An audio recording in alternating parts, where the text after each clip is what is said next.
एक बार की बात है, एक घने जंगल में एक शक्तिशाली बाघ रहता था। वह अपनी ताकत और उग्रता के लिए जाना जाता था। एक दिन वह उसको शिकार करते हुए एक छोटा चूहा मिला। वह उस चूहे पर झपटने वाला था और उसे अपना भोजन बनाने वाला था, लेकिन चूहे की आंखों में कुछ ने उसका ध्यान खींचा। उसने डर देखा, लेकिन उसने कुछ और भी देखा, कुछ ऐसा जिसे वह बिल्कुल नहीं रख सका। बाघ ने चूहे के जीवन को बख्शने का फैसला किया और उससे पूछा कि जब वह मौत का सामना कर रहा था तब भी वह इतना बहादुर क्यों दिख रहा था। चूहे ने जवाब दिया, प्रिय महोदय, मैं एक चूहा हूँ और मैं इस दुनिया में अपनी जगह जानता हूँ।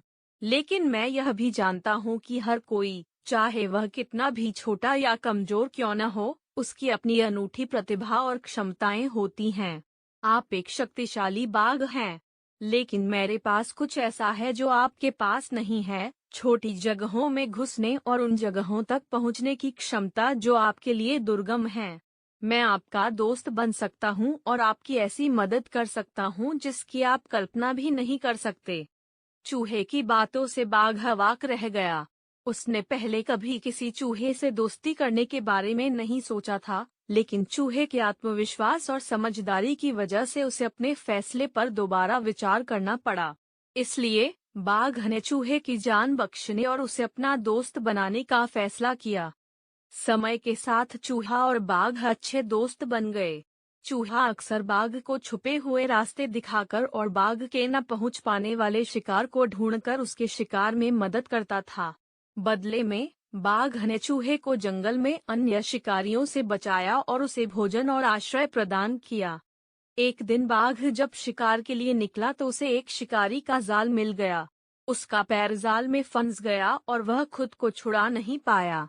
वह मदद के लिए चिल्लाया, लेकिन कोई बचाने नहीं आया। चूहा, जो बाघ की तलाश कर रहा था, ने अपने दोस्त के रोने की आवाज सुनी और उसकी सहायता के लिए दौड़ा। अपने छोटे आकार और चपलता का उपयोग करते हुए चूहा जाल से फिसलने और बाघ के पैर को पकड़ने वाली रस्सियों को कुतरने में लग गया। चूहे की तेज सोच और बहादुरी की बदौलत बाघ जाल से बच निकलने और अपनी चोट से उबरने में सफल रहा। उस दिन से बाघ को पता चल गया कि चूहे के रूप में उसका एक सच्चा दोस्त है और वे दोनों सुख दुख में एक दूसरे का साथ देते रहे।